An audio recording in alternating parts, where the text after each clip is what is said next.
Hello everyone, चलिए start करेंगे second part of DNA fingerprinting. ठीक है, मैं आपको यहाँ तक बता दिया था कि इसकी सेंसिटिविटी हम कैसे बढ़ा सकते हैं। तो पीसीआर पॉलीमराइज चेन रिएक्शन से डीएनए फिंगरप्रिंटिंग की सेंसिटिविटी हम बढ़ा सकते हैं। ठीक है, allelic sequence variation is also a DNA polymorphism. Allelic sequence allele बोले तो क्या होता है, अल्टरनेटिव फॉर्म ऑफ जीन।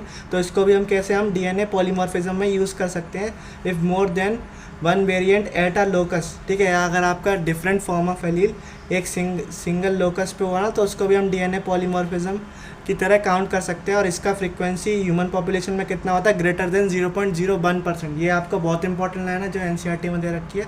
ठीक है, आपको ध्यान रखना है कि अपना जो डिफरेंट एलील एक पर्टिकुलर लोकस पे मिल सकता है, उसकी फ्रीक्वेंसी कितनी होती है, ग्रेटर देन 0.1%। और जो आपका इनहेरिटेबल म्यूटेशन होता है, इनहेरिटेबल म्यूटेशन बोलते हैं एक जनरेशन से दूसरी जनरेशन जाने वाला म्यूटेशन भी हम डीएनए पॉलीमॉर्फिज्म की तरह यूज़ कर सकते हैं। ठीक है, अब हम बात करते हैं स्टेप्स ऑफ डीएनए प्रिंटिंग में। ठीक है, डीएनए फिंगरप्रिंटिंग हम कैसे करते हैं। तो पहले क्या करेंगे, सबसे पहला स्टेप जो है आपका बीएनटीआर सेगमेंट लेंगे। ठीक है, जो माइक्रो सैटेलाइट डीएनए होता है उसका बीएनटीआर लेंगे।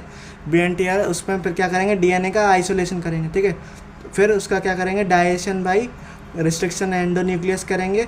फिर जो हमने जो उसके डीएनए के टुकड़े कर दिए थे वो जेल इलेक्ट्रोफोरेसिस से डीएनए फ्रेगमेंट वो अपन इलेक्ट्रोफोरेसिस करेंगे, उसे डीएनए फ्रेगमेंट्स वो कर लेंगे, सेपरेट कर लेंगे। फिर उसके बाद क्या करेंगे, जो फोर्थ स्टेप है आपका, transferring with the blotting of separate DNA fingerprinting synthesis membrane. एक आपकी क्या होती है, नाइट्रोसेलोज जैसी पतली सी मेम्ब्रेन होती है, उसमें ये मान लो ये आपका पूरा एग्रोस जेल वो वाला आपका इलेक्ट्रोफोरेसिस करा हुआ, तो इसका क्या करेंगे, इसका ऐसे करके कॉपी कर देंगे। ठीक है, तो ये नाइट्रोसेलोज पे इनकी जो लेयर चढ़ जाती है, ठीक है, नायलॉन की होती है और नाइट्रोसेलोज की होती है ब्लॉटिंग। इसको क्या बोलते हैं, सडन ब्लॉटिंग।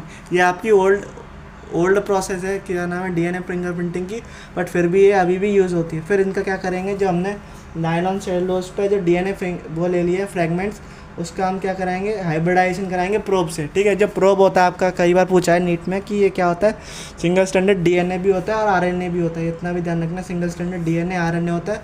फिर इसको क्या कराएंगे, डिटेक्सेशन बाई ऑटो रेडियोग्राफी। फिर जो लास्ट स्टेप होता है ना, ऑटो रेडियोग्राफी कराएंगे। जो आपका ऑटो रेडियो एक्टिव होगा वो आपका काम करेगा, जो नहीं होगा वो नॉन फंक्शन पार्ट होगा। ठीक है, नॉन फंक्शन पार्ट होगा। और आपको ध्यान रखना है, रिप्रेजेंटेड डीएनए जो इसमें यूज़ होता है ना, वो होता तो बहुत सारी क्वांटिटी में है, बट वो कोई भी प्रोटीन कोड नहीं करता। ठीक है, डीएनए का ऐसा पार्ट जो बहुत बार रिपीट होता है, वो होता तो आपकी बहुत लार्ज क्वांटिटी में, बट वो आपका किसी भी चीज़ में मतलब पार्टिसिपेट नहीं करता, प्रोटीन नहीं बनाता, आरएनए नहीं बनाता, कुछ नहीं बनाता। ठीक है, उसको रिप्रेजेंटेटिव बोलते हैं। जैसे ये मान लो ये आपका डायग्राम है, तो ये आपका दो सैंपल पीस मिले